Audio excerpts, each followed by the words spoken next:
Faire des programmes procéduraux, c'est un bon début. Mais dans ce chapitre, on va parler de programmation orientée objet. Je vais rappeler ce qu'est la programmation orientée objet, puis on verra comment nous-mêmes créer des classes, faire de l'héritage, déclarer des interfaces, et on parlera du type record.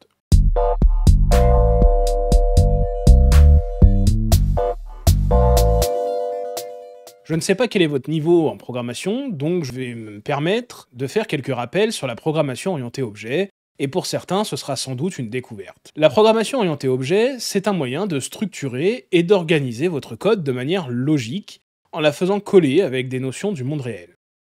Pour ça, on va parler notamment de classes, d'objets, d'héritage, etc. Prenons un exemple du monde réel et imaginons qu'on parle de machine à café. Une classe, c'est une description de comment est représenté un objet. Par exemple, on va dire qu'une machine, c'est quelque chose qui a une marque, un modèle, une capacité, et on va pouvoir décrire chaque élément comme ça. Un objet, c'est justement l'utilisation concrète de ces classes. On va créer une machine qui aura telle marque, tel modèle, etc. Une méthode, c'est une action qu'on va pouvoir réaliser sur un objet. Par exemple, sur une machine, on peut l'allumer ou l'éteindre, on peut démarrer un café, etc. Avant de vous dire comment on crée une classe, je vais devoir vous parler d'un concept fondamental qu'on appelle l'encapsulation des données. L'encapsulation, c'est le fait de restreindre l'accès direct aux méthodes et données d'un objet. Pour expliquer ça, reprenons notre exemple de la machine à café. Lorsque vous souhaitez vous faire un café, vous allez positionner votre dosette dans la machine et appuyer sur le bouton. Ça, c'est ce à quoi on vous donne accès en tant qu'utilisateur de la machine, c'est la partie visible du fonctionnement. Si on considère que la machine à café est une classe, on va pouvoir la décrire de cette manière. Vous pouvez allumer ou éteindre la machine, vous pouvez démarrer un café en lui passant une dosette, et éventuellement, vous pouvez interrompre le processus. Vous noterez que je mets un plus devant ces noms de méthodes, par convention pour dire qu'elles sont publiques, donc accessibles en dehors de la machine à café. Maintenant, si on réfléchit à tout ce que vous ne voyez pas, lorsque vous allez demander un café, la machine va commencer par vérifier son état, voir si tout va bien, puis vérifier le code barre de la capsule pour récupérer ces informations, puis vérifier le niveau d'eau dans le réservoir, puis faire chauffer l'eau à la bonne température, démarrer la pompe pour faire couler le café, puis arrêter la pompe lorsqu'il y a la bonne quantité, et enfin nettoyer la machine pour qu'il n'y ait pas de restes de café qui traînent dans les tuyaux. Tout ça, c'est privé. Vous n'avez pas à savoir comment ça fonctionne en tant qu'utilisateur de la machine. Eh bien, le principe d'encapsulation des données, c'est exactement ça. Dans une classe, on va avoir des membres privés et des membres publics. Alors, pourquoi on fait ça ? D'une part, parce que ça nous permet de contrôler la manière dont les données sont accessibles ou modifiables et d'ajouter des vérifications si nécessaire. Ça nous donne la flexibilité de changer l'implémentation interne sans affecter les parties du code qui utilisent cet objet. Exemple, si je veux que le nettoyage de la machine ne se fasse plus à la fin du café, mais lorsque j'éteins la machine, je peux le faire en interne de ma classe sans me soucier des éléments qui utilisent ma classe. Enfin, ça ajoute une couche de sécurité en protégeant l'intégrité des données, en évitant leur accès direct depuis l'extérieur de la classe et éventuellement leur modification en direct. Comment tout ça va se traduire en C#? On va pouvoir utiliser des mots-clés qui vont nous permettre de déterminer le niveau d'accessibilité d'une méthode, d'une donnée ou même d'une classe. Il en existe 6, public, private, protected, internal et private protected. Public, c'est l'open bar. Les membres qui sont marqués comme publics sont accessibles de n'importe où dans le code, sans aucune restriction. Private, à l'inverse, c'est le plus petit niveau d'accessibilité. Les membres qui sont marqués comme private ne sont accessibles qu'au sein de la classe où ils sont déclarés. Protected, vous comprendrez davantage lorsqu'on parlera d'héritage. Les membres qui sont marqués comme protected sont accessibles au sein de leur classe, puis des classes enfants qui héritent de cette classe.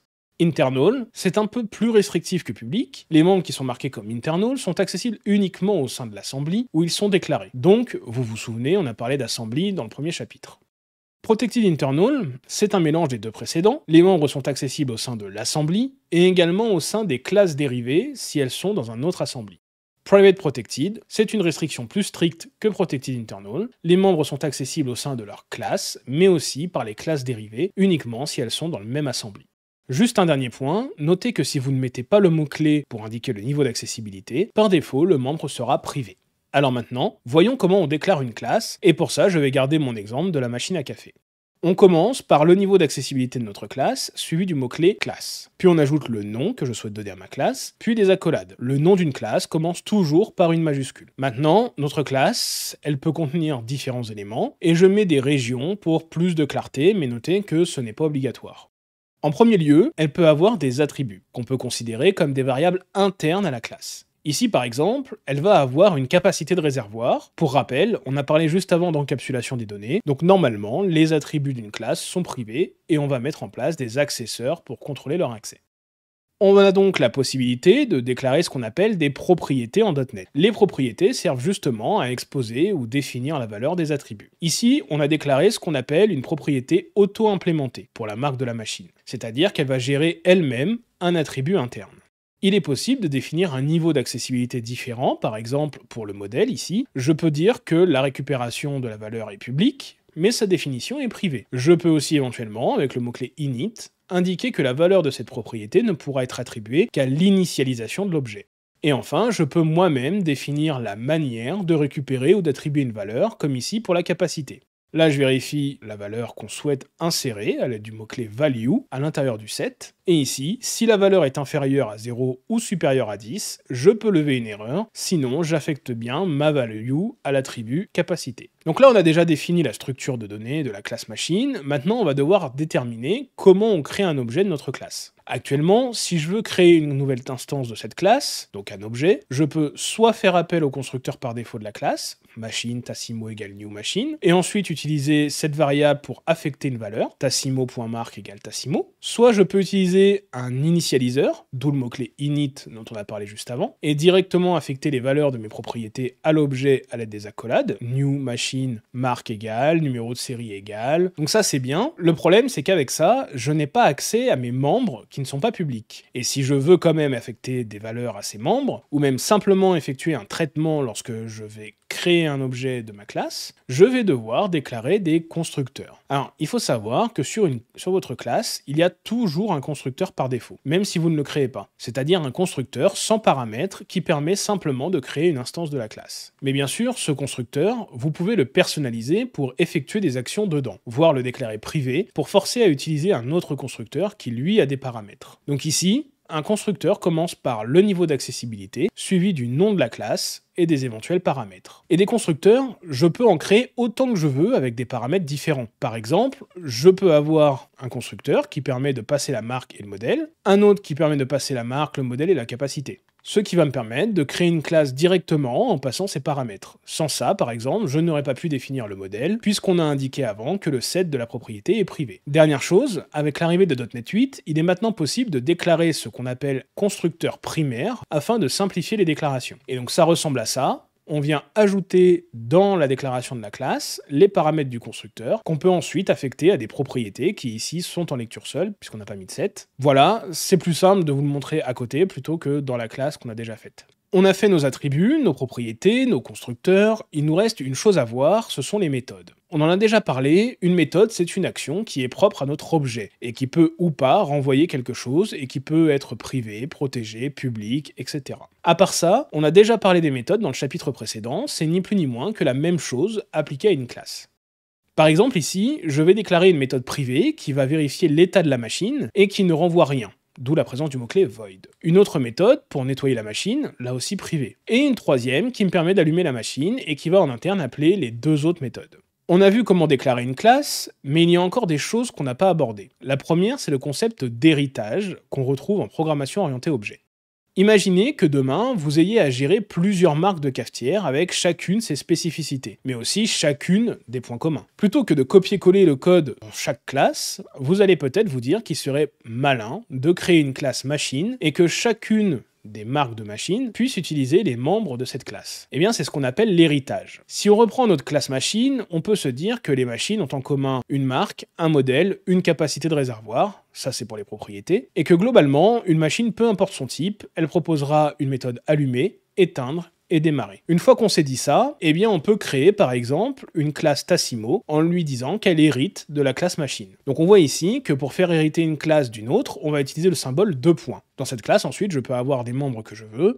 Par exemple, je peux avoir un constructeur dans lequel je viens initier des propriétés qui font partie de la classe machine, et je peux aussi avoir des méthodes qui sont propres à ma classe. En termes d'utilisation, ça veut dire que je peux déclarer une variable Tassimo dans laquelle je viens créer une instance de la classe Tassimo. Jusqu'ici, aucun problème, c'est comme ça qu'on instanciait nos classes jusqu'à maintenant. Mais ensuite, je peux appeler sans problème une méthode qui fait partie de la classe parent, comme ici, allumé. Mais ça veut dire aussi que je peux déclarer une variable de type machine dans laquelle je crée une instance de la classe Tassimo. Pourquoi? Parce que la classe Tassimo est une machine du fait de son héritage. Donc tous les membres de la classe machine, je sais qu'ils sont présents dans la classe Tassimo. Et donc ça veut dire que je peux faire Tassimo.allumé comme au-dessus. Par contre, attention, dans ce cas, je ne peux pas appeler la méthode interrompre, puisqu'elle ne fait pas partie de la classe machine. Donc même si je fais un new Tassimo, il n'en reste pas moins que ma variable est de type machine, et que machine ne contient pas de méthode interrompre. J'ai quand même plusieurs problèmes. Et le premier, c'est que là, je peux créer une nouvelle instance de la classe machine, en faisant un new machine. Or, moi, j'ai pas envie parce que ma classe machine n'est pas complète, elle ne contient que des membres de base, donc ce que j'aimerais, c'est qu'on ne puisse pas créer une instance de la classe machine directement. Pour faire ça, je vais simplement venir ajouter un mot-clé dans la définition de ma classe machine, qui est le mot-clé abstract. Et ainsi, Visual Studio va me souligner en rouge new machine,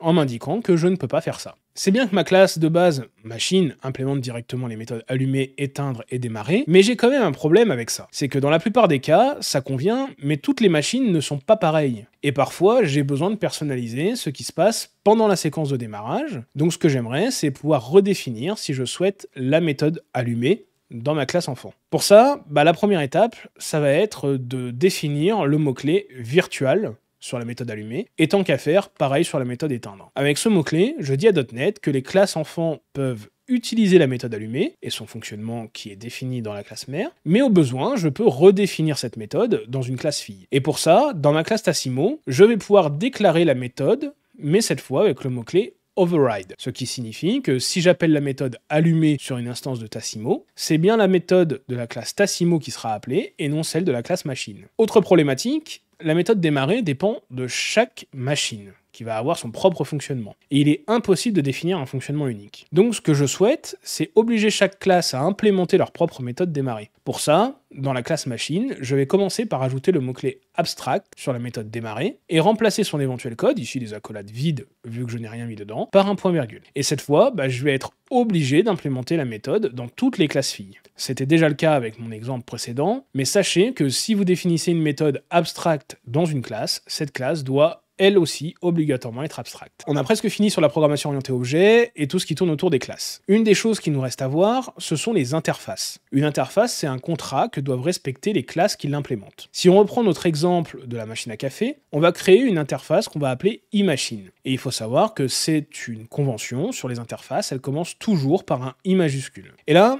on va simplement mettre le nom des méthodes publiques que chaque classe devra implémenter. Par exemple, les membres allumer, éteindre et démarrer. Deux choses importantes à noter, on ne met pas de mots-clés d'accessibilité puisque tout ce qui est dans une interface est public. Et on ne met que la signature de la méthode, donc pas de code dedans. Ensuite, dans nos classes, on va simplement faire hériter de cette interface, comme on l'a fait pour notre classe machine. Et là, Visual Studio va automatiquement nous dire qu'on doit implémenter l'interface dans notre classe. Là, vous devez être en train de vous dire, il est bien gentil, mais ça, je pouvais très bien le faire avec ma classe machine et ses méthodes abstraites. Et vous avez raison, mais en C#, une classe ne peut hériter que d'une seule autre classe, alors qu'elle peut hériter de plusieurs interfaces. Donc si vous avez besoin de définir un contrat, utilisez plutôt une interface. Si en revanche, vous voulez fournir une implémentation de base pour des classes, avec des attributs, des propriétés, des méthodes, gérer leur niveau d'accessibilité, etc., utilisez plutôt une classe abstraite. À noter quand même, je vous ai dit que dans une interface, on ne met que des signatures de méthode et pas de code. Maintenant, imaginons que vous avez 8 classes qui héritent de votre interface iMachine, et que demain, vous avez besoin d'ajouter une nouvelle méthode dans votre interface. À ce moment-là, Visual Studio va se mettre à crier puisque vos classes n'implémentent pas cette nouvelle méthode. Pour autant, ça peut être un peu douloureux de repasser dans chaque classe. Et bien depuis C# 8, et donc .NET Core 3, il est possible, dans une interface, de mettre une implémentation par défaut, ce qui évite de casser votre code. Pour autant, je vous invite à ne pas en abuser, parce que ça pourrait rapidement rendre les choses plus compliquées à comprendre. Avant de refermer le volet sur les classes, j'aimerais attirer votre attention sur 4 méthodes particulières qu'on vient en général surcharger dans les classes. La première, c'est la méthode toString. Comme son nom l'indique, le but c'est d'offrir une représentation sous forme de chaîne de caractères de notre instance de classe. Cette méthode est soit appelée explicitement, soit appelée automatiquement lorsque c'est nécessaire. Mais pourquoi on doit la redéfinir? Parce que sans ça, voilà ce que ça va afficher. Le nom complet de votre classe. Monprojet.machine par exemple. Et donc vous allez pouvoir redéfinir cette méthode qui fait fait partie de la classe Object, dont héritent toutes les classes, en faisant un public override string to string, et donc en retournant vous-même la chaîne de caractères qui représente votre classe. Ce qui va afficher ça dans la console cette fois, ce qui est un peu plus parlant. La seconde méthode qu'on surcharge assez souvent, c'est equals. Comme son nom l'indique, le but de cette méthode, c'est de tester si deux objets sont égaux. Le problème, c'est que l'implémentation par défaut de cette méthode compare les références d'objets. Autrement dit, dans mon exemple, le résultat sera false puisqu'il s'agit de deux instances d'objets différentes. Mais moi je sais que ça devrait retourner true puisque ces deux instances sont créées de la même manière avec les mêmes informations. Donc là encore, je vais venir surcharger la méthode equals. Là je commence par tester si ce qui est passé en paramètre est de type machine, et si c'est le cas, ça va simplement caster l'objet dans la variable m, ce qui va me permettre ensuite de tester les valeurs des deux objets. En l'occurrence, si les trois propriétés sont égales, c'est que les deux objets sont égaux. Et donc tout ça, ça va maintenant retourner true dans mon exemple à droite. Lorsqu'on redéfinit la méthode equals, il est d'usage de redéfinir aussi la méthode getHashCode. Cette méthode elle permet d'obtenir une représentation de la classe sous forme de hash, et elle va notamment être utilisée dans certains types de collections comme dictionary et hashset dont on parlera dans un autre chapitre, pour tester l'égalité. Alors son fonctionnement est assez complexe. Comme on est sur un cours pour débutants, je vais pas trop m'aventurer dans les explications, mais sachez qu'il s'agit de déterminer un hash qui représente l'objet. Pour ça, on utilise des nombres premiers pour éviter les collisions de hash, et donc on vient y ajouter le hash de chaque propriété. Je veux pas vous perdre, donc je vais pas rentrer en plus de détails pour cette partie-là. La dernière méthode qu'on surcharge en général, c'est la méthode dispose. Cette méthode est soit appelée volontairement par le développeur, soit automatiquement lors de l'exécution. Son rôle, c'est de fermer proprement les ressources qui sont utilisées dans votre classe en vue de sa destruction. C'est particulièrement utile si vous travaillez avec une base de données ou un fichier dans votre classe. Dernier point de ce chapitre, la possibilité d'utiliser un record plutôt qu'une classe. Un record, ça se déclare comme ça, et ça permet de stocker des données de manière immuable, c'est-à-dire des données qui ne peuvent pas changer après la création de l'instance. En termes d'utilisation, on l'instancie comme une classe, et un des gros avantages du record, c'est que lors de l'utilisation de equals, ce sont les valeurs des propriétés qui sont comparées et non son identité en mémoire. Enfin, vous pouvez utiliser le mot-clé with pour créer une nouvelle instance en changeant seulement certaines propriétés de l'instance existante, comme ici le numéro de série. Les records sont donc une manière élégante de stocker des données qui ne changeront pas en cours de route. Dans le chapitre précédent, on était resté sur cette application-là. Ce que je vous propose, c'est simplement d'extraire tout ça, et je vais mettre ça dedans pour pouvoir éventuellement l'utiliser, le garder de côté. Là, ce qu'on va faire, on va simplement créer des classes pour représenter des objets. Pour ça, je vais commencer par faire clic droit sur mon projet, ajouter nouveau dossier, que je vais appeler ici classe, donc peu importe le nom que je lui donne, j'étais même pas obligé de créer un dossier, et je vais faire clic droit sur ce dossier, ajouter classe, et la première classe que je vais créer, c'est une classe que je vais appeler diplôme. Cette classe, je la mets tout de suite en public, parce que par défaut, il a créé en internal, et je vais venir créer à l'intérieur trois propriétés. Une première propriété de type string, que je vais appeler code, une seconde propriété de type string que je vais appeler libellé, et une troisième propriété de type entier que je vais appeler niveau. Là, j'ai donc mes trois propriétés, et ce que je vais commencer par faire ici, c'est de dire init, et donc même chose ici, init. Comme ça, je vais pouvoir récupérer mes propriétés, mais pour l'initialisation des valeurs, ce sera uniquement via l'initialisation. Je vais aussi créer un constructeur public, diplôme. Ici, je vois que Visual Studio me propose très exactement ce que je veux faire ici. String code, string libellé, int niveau, c'est exactement ce que je vais faire, donc je fais tab. Et donc, j'ai mon premier constructeur. Tant que j'y suis, je vais aller aussi surcharger les méthodes dont on a parlé précédemment. Public override. Et là, je vois que j'ai la possibilité de surcharger trois méthodes. La première, c'est equals. Pour le equals, simplement, on va faire comme on a vu dans le cours. On va commencer par dire si mon objet est de type diplôme. Alors, je vais laisser D. Dans ces cas-là, return de... pour moi, je définis qu'un diplôme, il est égal à partir du moment où son code est égal. Donc, est equals, ici, non pas de 10, mais de la propriété code. Et sinon, c'est false. Comme je vous l'ai dit, en général, quand on surcharge la propriété equals, on surcharge en même temps getHashCode. Donc là, même chose, on va reprendre ce qu'on a fait dans le cours. Je vais déclarer un int de type hash, que je vais mettre à 17, puisque c'est un nombre premier. Et on voit que Visual Studio a compris ce que je voulais faire. Donc il me propose une manière différente de le faire de ce que moi j'ai fait dans le cours. Si je veux reprendre exactement ce que j'ai fait dans le cours, ici, je vais pouvoir faire hash fois 23 plus code. Au cas où la propriété code serait nulle, ici, on va faire une ternaire. Alors, pas vraiment une ternaire d'ailleurs. On va faire la point d'interrogation getHashcode. Donc là, ça veut dire si code contient une valeur, il va faire getHashcode. Si code ne contient pas de valeur, ça va renvoyer nul. Et si ça renvoie nul ici, je vais dire tu renvoies 0. Donc deux points d'interrogation, ça dit si la partie gauche est nulle, à ce moment-là, tu retournes la partie droite à la place. Donc ça, c'est comme ça qu'on l'a fait dans le cours, donc je vais laisser comme ça. Et tant qu'à faire, je vais aller surcharger la troisième méthode qu'on a vue dans le cours, public override toString. Et ici, je vais dire que selon moi, quand je fais toString sur un diplôme, ce que je veux, c'est que ça retourne une chaîne de caractères qui contient le code du diplôme, avec, entre parenthèses, son libellé. Voilà. Donc là, j'ai ma première classe. Je vais créer une deuxième classe, ajouter classe, que je vais appeler promotion, la même chose, public. Dans cette classe promotion, je vais créer une propriété string qui va contenir un code. Je vais créer une autre propriété string qui va contenir un nom et une troisième propriété de type diplôme qui va s'appeler, sans surprise, diplôme. Même chose ici, je mets init. Je vais venir également créer un constructeur.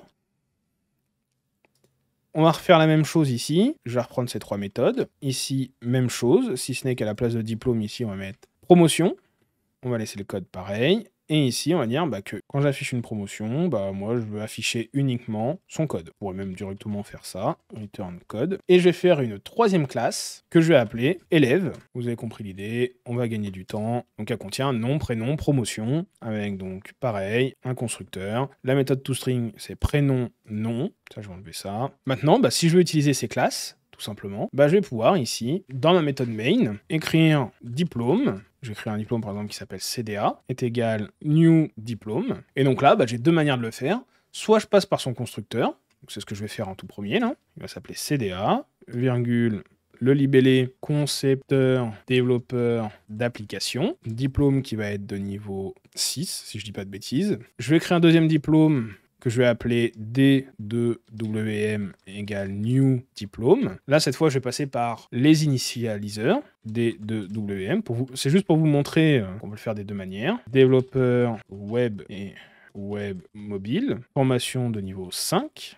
Et là, en fait, on voit, je me fais crier dessus par Visual Studio, justement, parce qu'en fait, je peux pas faire ça, parce que j'ai pas de constructeur par défaut. À partir du moment où, moi, en fait, ici, j'ai imposé un constructeur, j'ai plus de constructeur par défaut, et donc Visual Studio ne peut pas faire new diplôme, donc sous-entendu new diplôme vide, en lui passant ensuite les paramètres dans les initialiseurs. Donc ici, si je veux pouvoir faire ça, il faut que je fasse public diplôme vide. Si je fais ça, on voit que c'est bon, Visual Studio maintenant me laisse faire. Donc si je veux empêcher de faire ça, j'enlève mon constructeur par défaut. Maintenant, si je veux pouvoir l'autoriser, je le laisse. Je pourrais très bien ensuite aller créer une promotion, que je vais appeler CDA010 par exemple, égale new promotion. Là, même chose. Ici, je vais pouvoir passer en paramètre le code, CDA010. Le nom, CDA10. Et le diplôme, c'est le diplôme CDA. Et de la même manière, je vais pouvoir créer un élève que je vais appeler C Durand égale new élève.